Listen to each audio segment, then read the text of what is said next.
Jacob lived alone on the far edge of the settlement, where the land met the thick forest and the wind spoke through dry grass.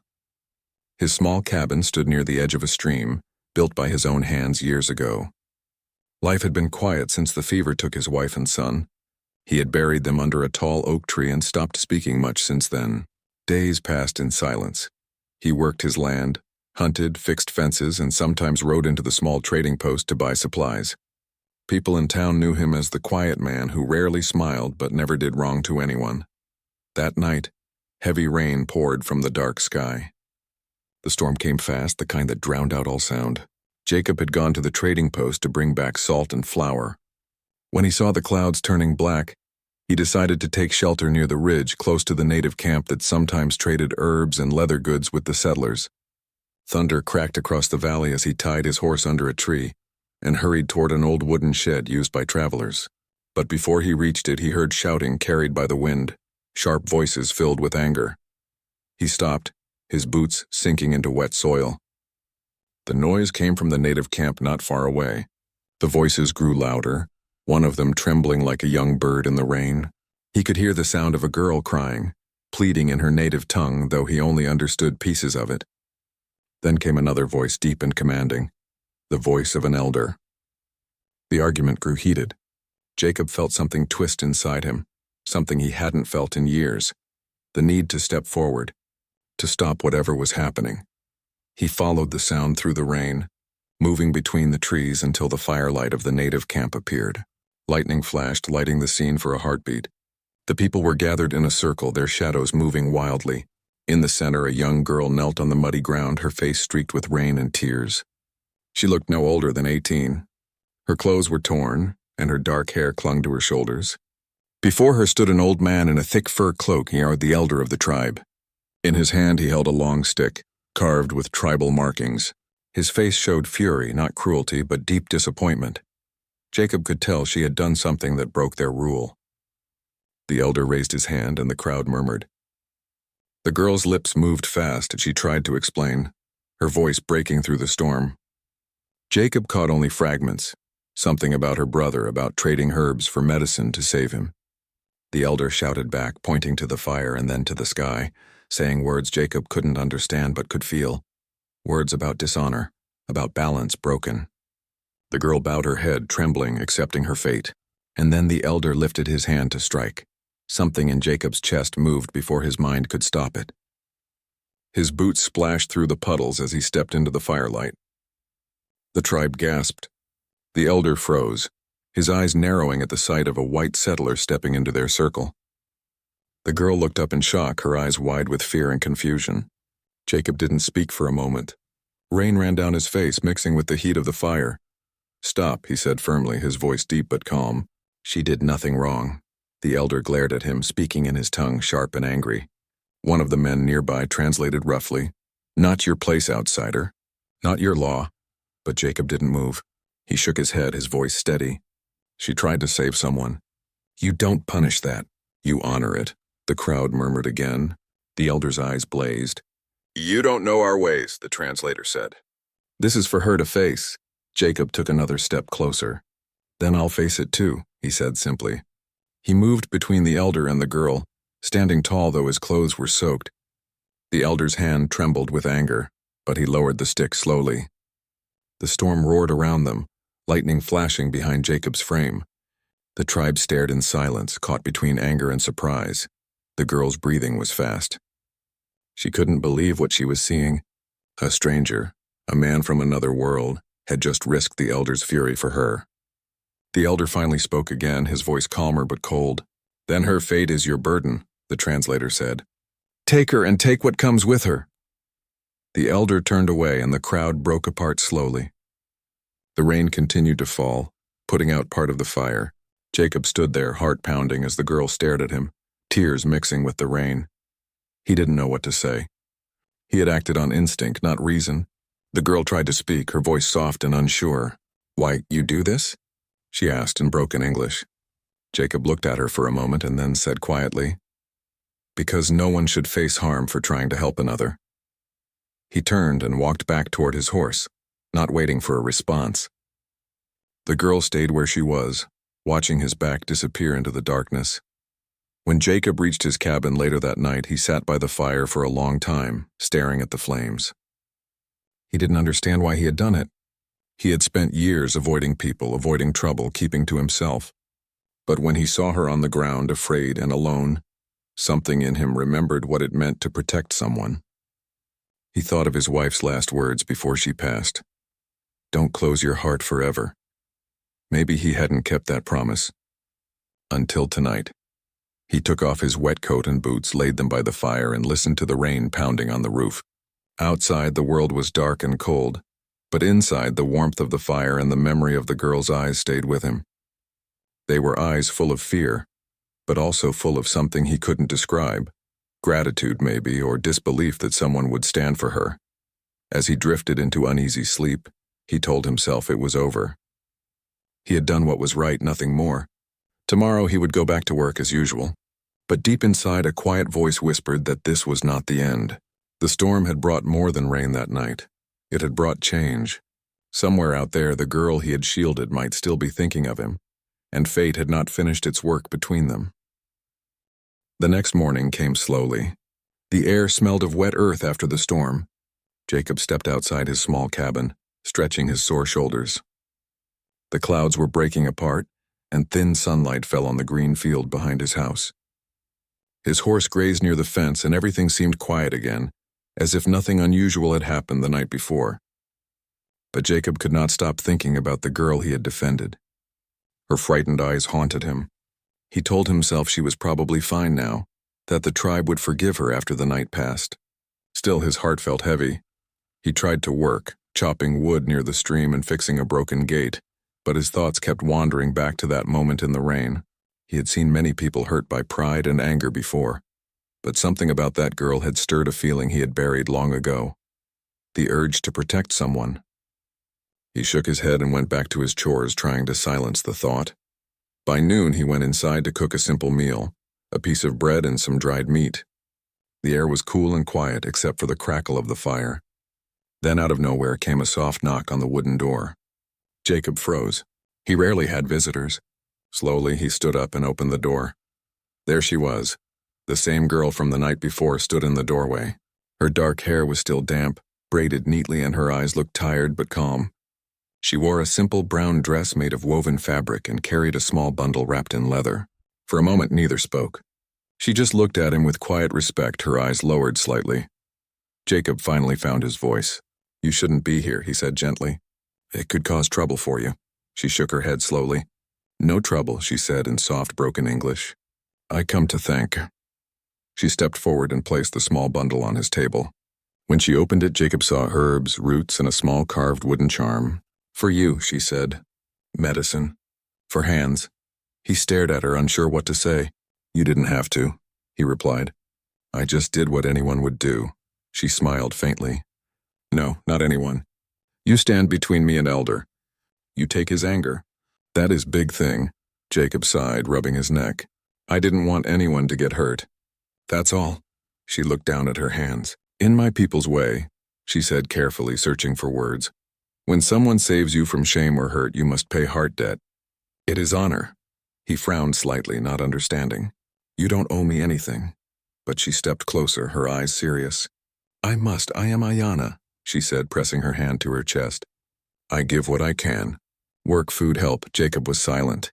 The wind blew softly through the open window, carrying the scent of wet pine. He didn't know what to do. He didn't want her to get in more trouble with her tribe. "You don't have to stay," he said finally. "Go home before they notice you're gone." She shook her head again, her voice calm but firm. "I not go. My elders say my fate is your burden. I belong here until spirit is free." Her words made his chest tighten. He had no idea what she meant exactly, but he could see she was determined. She set down her bundle and began to look around the cabin, noticing the dust, the unwashed dishes, the tools left scattered near the door. Without asking, she started cleaning, moving quietly like she had done it many times before.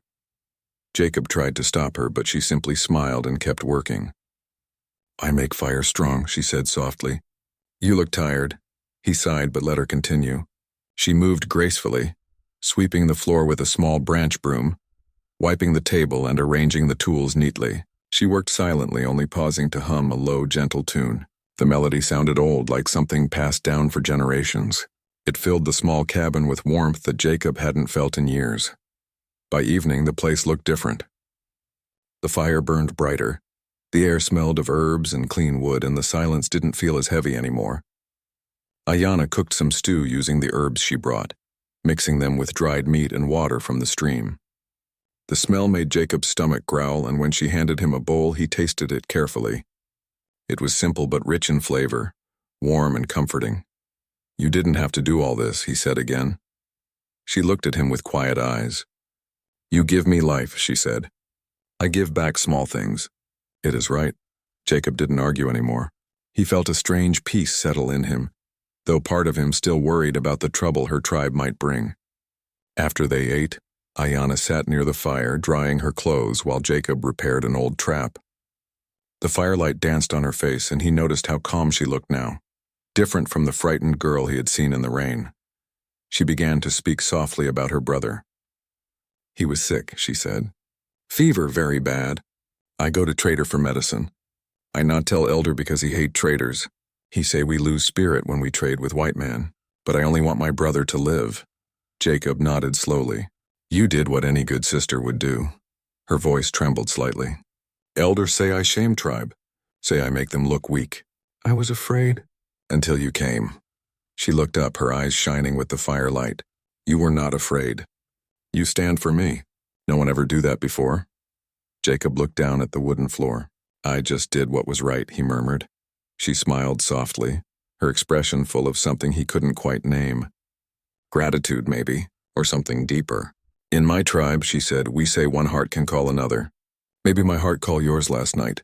He didn't reply. He wasn't used to words like that. Instead, he poked the fire and said quietly, "You should rest. You've been through enough."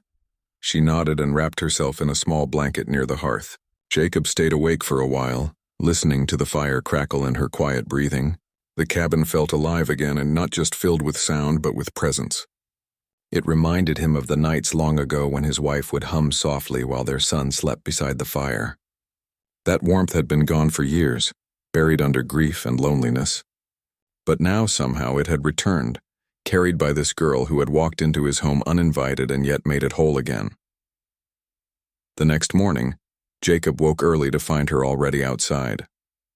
She was fetching water from the stream, her dark hair shining in the morning sun. When she saw him, she smiled and said, "Good morning." Her English was rough, but her tone was gentle. He almost smiled back, but stopped himself. "You really don't plan to go home?" he asked. She shook her head, still smiling. "Not yet. I stay until heart say dead is gone." Jacob sighed, realizing he couldn't argue with her ways. "You're free to stay if you want," he said finally. Her eyes softened, and she nodded with quiet understanding. She didn't speak again, only continued her work, feeding the horse, cleaning the tools, lighting the morning fire. Watching her move with purpose, Jacob felt something change in the air, something he hadn't felt in a long time. Maybe this was what peace looked like. Not silence, but two souls finding warmth in the same space. That day passed quietly, the first of many to come. Ayanna worked without complaint, humming her old songs as she helped with every chore. Jacob didn't talk much, but he listened, and the sound of her voice filled the long, empty corners of his heart. He didn't know it yet, but his life, once gray and empty, had just begun to turn toward light again. Days passed quietly in Jacob's cabin. The mornings were filled with the sounds of the forest, birds calling, the soft rustle of wind through pine, and sometimes the splash of fish in the nearby stream. Jacob worked on his land while Ayanna helped in every small way she could. She cooked, washed, gathered wood, and learned the rhythm of his days. She didn't speak much, but her presence filled the silence with warmth. For the first time in years, Jacob didn't wake to loneliness. He would open his eyes to the smell of herbs boiling or the sound of Ayanna softly humming while feeding his horse. It felt strange but comforting. The villagers began to notice. When Jacob went into town for supplies, people whispered. They had seen the young native girl walking near his cabin, fetching water or collecting herbs. Some looked at him with suspicion, others with quiet curiosity. He ignored them. He had learned long ago that people always talked, especially when they didn't understand. Ayana didn't seem to care either. She went about her days calmly, her soft smile never fading. One evening, as the sun went down behind the hills, Jacob sat on the porch fixing a broken saddle strap. Ayana sat nearby, weaving a small mat from reeds. The golden light fell across the valley, painting everything in soft color. After a long silence, Jacob said quietly, "You don't miss your home?" She paused, then smiled faintly. "Home is where spirit feels safe," she said in her slow English. "My people not see me same now. They say I broke rule, but my brother, well, that is enough." Her eyes turned to the sky. "Maybe one day they forgive. Maybe not. But I still have life. You gave me that." Jacob looked at her hands, working carefully on the mat. "You don't owe me for that," he said again. "I didn't do it for payment." She lifted her eyes to his. "I know, that's why I stay," she said softly. "You help without asking." "That is rare," he didn't answer. He just nodded and returned to his work. But her words stayed with him long after the sun went down. The nights were cool that week. Jacob often woke to find the fire dying, and Ayana would already be up, adding logs quietly so he could rest. Once he caught her humming a soft tune near the door while moonlight touched her face. Her song was low, filled with sadness and beauty. When she saw him watching, she stopped and looked embarrassed. "It's song from my mother," she said shyly. "She sing when world feel heavy." Jacob nodded slowly. "It's a good song. You should keep singing." She smiled for the first time, a real smile, warm and alive.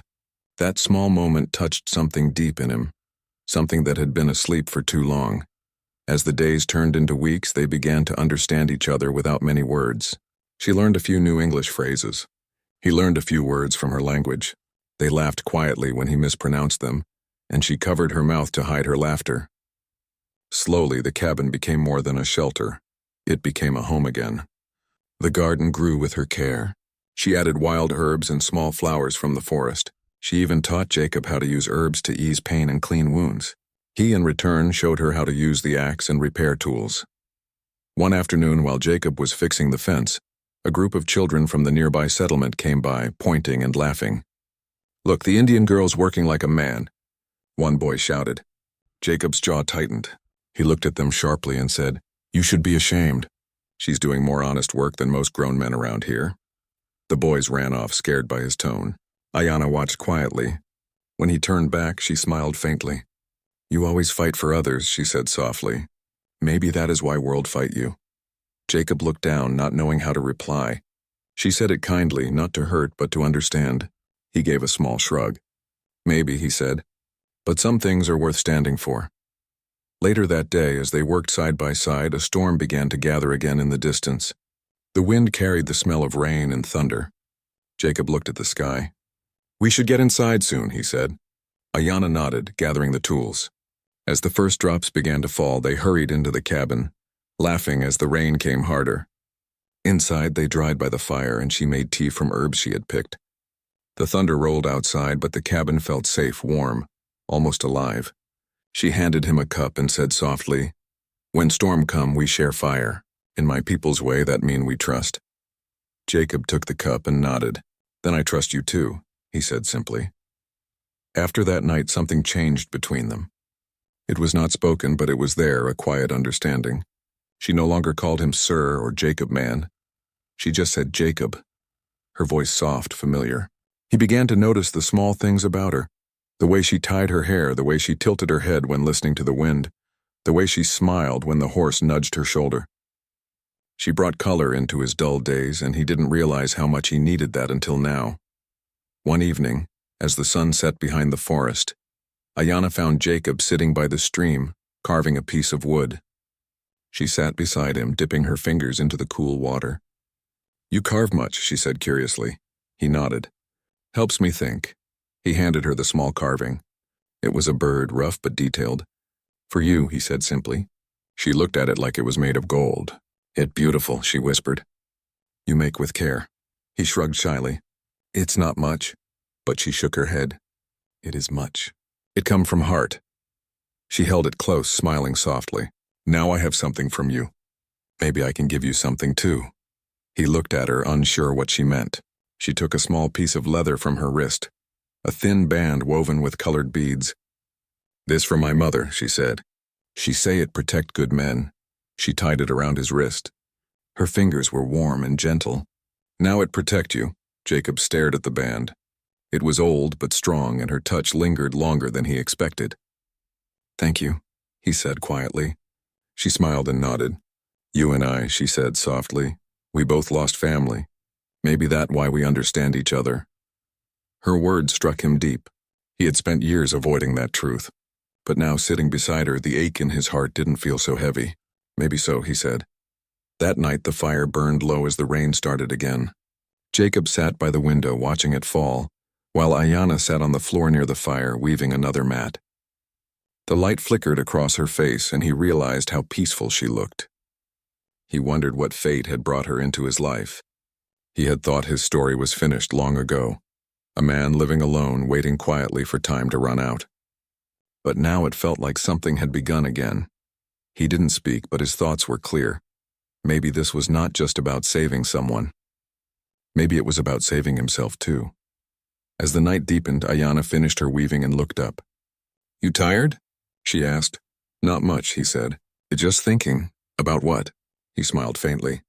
"About how quiet life used to be." She laughed softly. "You mean lonely?" He looked at her, surprised, but her eyes were kind. He nodded slowly. "Yes," he said finally. "Lonely," she nodded. "Then maybe now it's not lonely anymore." Jacob didn't answer. He just looked at her and realized she was right. The loneliness that had once filled his days had begun to fade. In its place was something simple but powerful: companionship. And though he didn't know where it would lead, he knew one thing for certain: his cabin would never feel empty again. Weeks passed peacefully, and Jacob grew used to Ayanna's presence as naturally as he once grew used to the sound of rain or the hum of the wind. She had become part of his world, part of the small, quiet rhythm that made his days feel whole again. She spoke better English now and sometimes teased him softly when he used the wrong word in her language. He would shake his head and pretend to be annoyed, but she could always see the small smile hiding behind his beard. The land around his cabin had changed too. The once empty yard now had baskets drying in the sun, herbs hanging under the porch roof, and freshly cut flowers near the window. Jacob often thought to himself that the place looked alive again, not just built of wood and stone, but breathing, like a home filled with life. Even the horse seemed happier, following Ayanna around as she talked to it like a friend. But peace never lasts forever. One cold morning, while Jacob was chopping wood, he saw something move near the tree line. At first he thought it was just a deer, but then 3 riders appeared on horseback. They were native men dressed in traditional clothing, their faces painted with signs of their tribe. Ayanna saw them too and froze. The axe slipped from Jacob's hand as he looked toward them. He recognized one of the men, the elder who had raised his hand against her that stormy night. They stopped a few yards away from the cabin. The elder dismounted first, his face grave and stern. The other 2 men followed, watching Jacob with sharp eyes. Jacob stepped forward slowly. "Morning," he said calmly, though his heart began to beat faster. The elder didn't reply in English. He spoke to Ayanna in his tongue, his voice heavy with authority. She lowered her head, listening. Jacob couldn't understand, but the tone said enough. It was not friendly. When she finally turned toward Jacob, her eyes were filled with worry. "They come for me," she said quietly. "Elder say I must go back. He say I bring shame to tribe by staying here." Jacob felt something twist inside him. "You don't have to go if you don't want to," he said firmly. "You're free here." The elder took a step forward, glaring at Jacob. One of the men translated in a hard voice. "He say you take her. You keep her like slave. This not your right. He say she belong to tribe." Jacob's jaw tightened. "She's not a slave," he said evenly. "She's free to do what she wants." The elder spoke again, his eyes narrowing. The translator said, "He say she was your burden. You take her when he gave her. But now you make her dishonor people. He say you release her now or they take her by force." Ayanna stepped between them, her voice shaking but strong. "No, I stay because I choose." "No man keep me." "I stay because my heart is here." The words shocked the other 2 men. The elder's expression turned from anger to disbelief. For a long moment no one spoke. The only sound was the wind passing through the trees.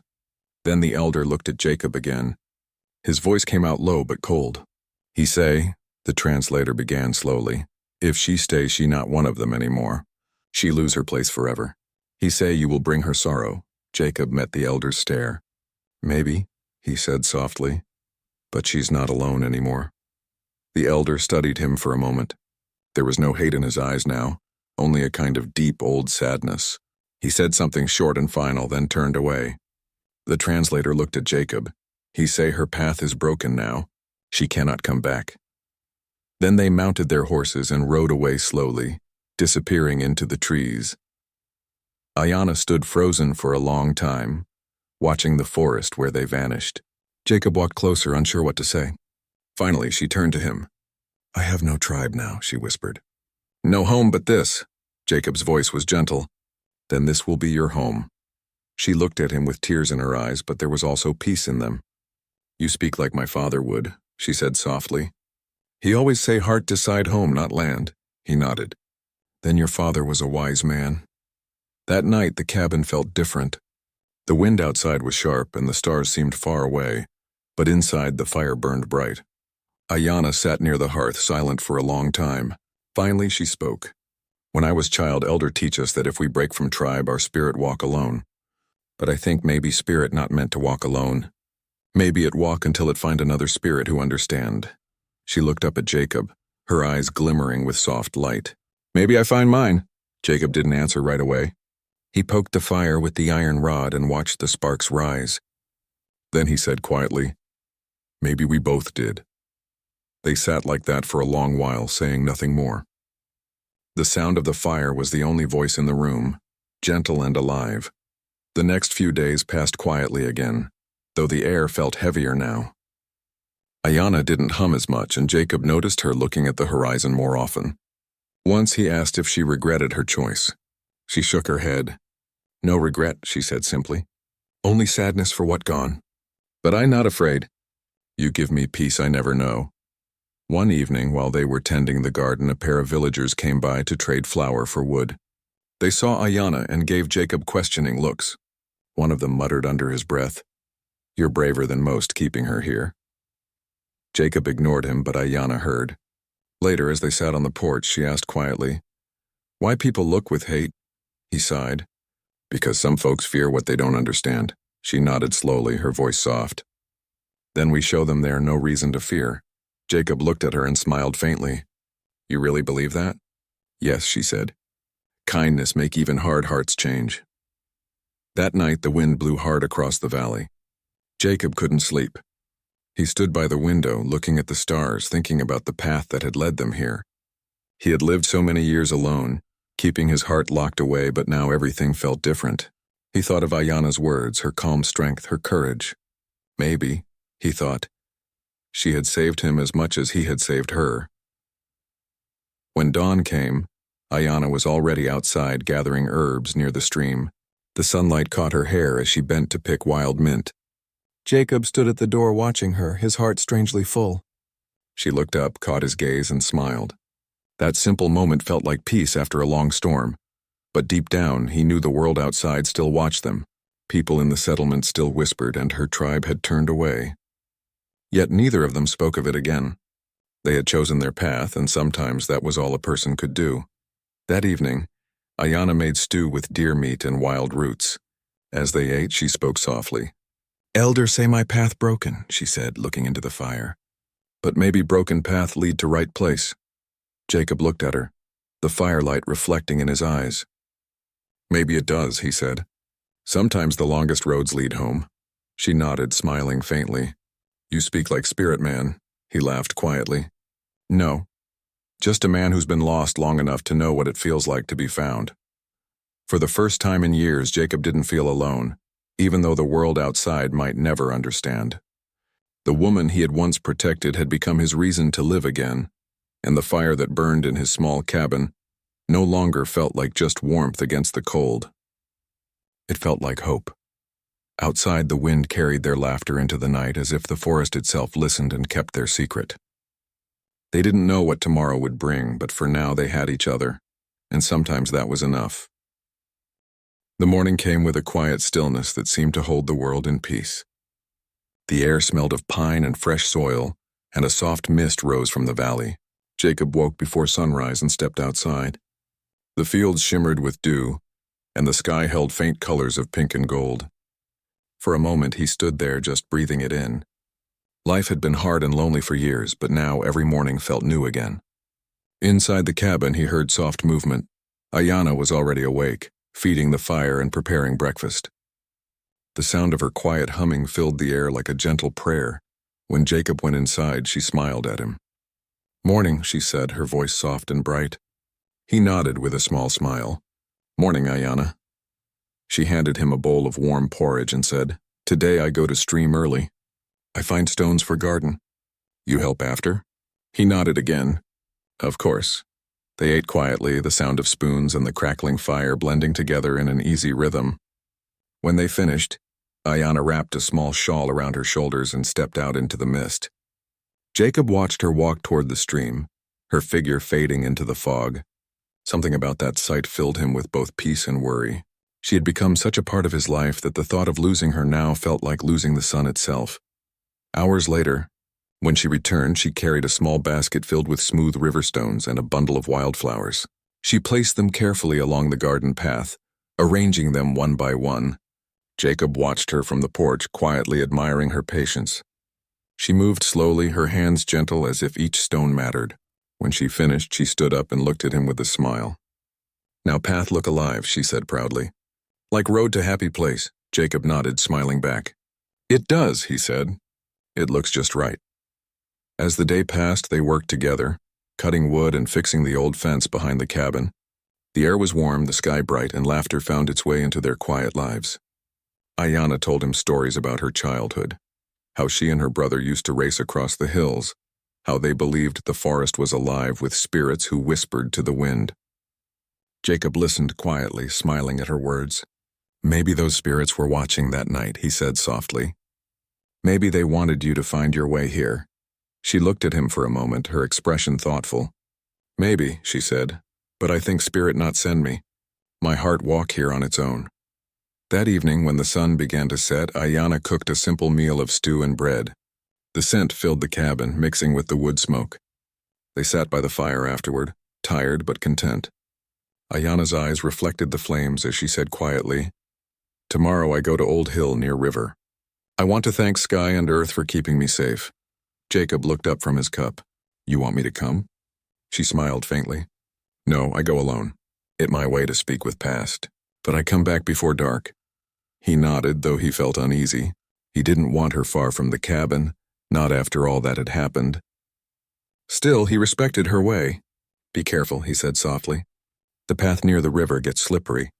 "I know," she said, smiling gently. "I walk slow."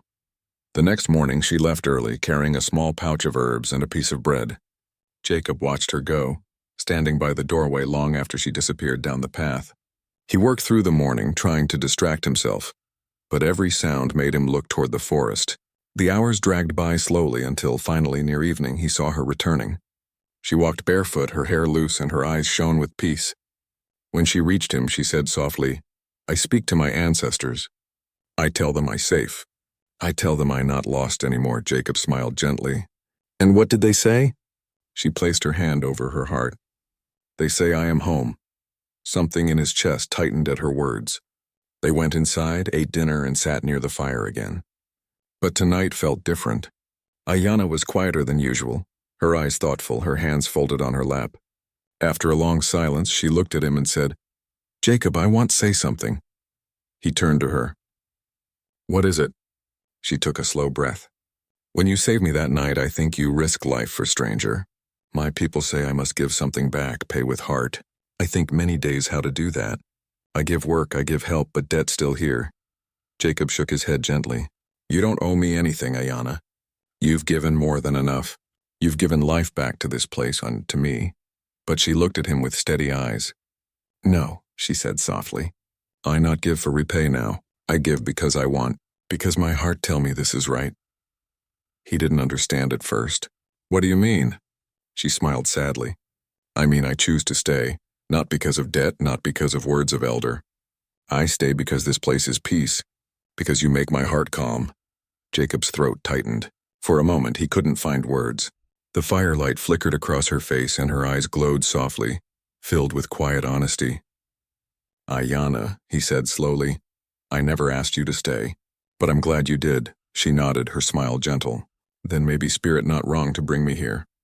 Outside, the wind picked up, carrying the scent of rain again. Jacob stood and added another log to the fire. "Looks like another storm," he said quietly. Ayanna stood too and moved closer to the window. "Storm not always bad," she said. "Sometimes it clean sky make world new again." He looked at her, realizing how much truth lived in her words. She had walked through storms in her life, both the ones in the sky and the ones inside her heart, and still she stood here, unbroken. That night, they didn't talk much. The storm rolled over the valley, thunder echoing through the hills. Inside the cabin, the fire glowed warm, casting light across the walls. Ayanna sat near it, watching the flames dance. After a while, she whispered, "When I came here, I was afraid. Now I am not. You teach me that kindness stronger than fear." Jacob looked at her quietly. "You taught me that too," he said. She turned to him, eyes shining. "Then maybe we both save each other." The storm lasted for hours, but neither of them minded.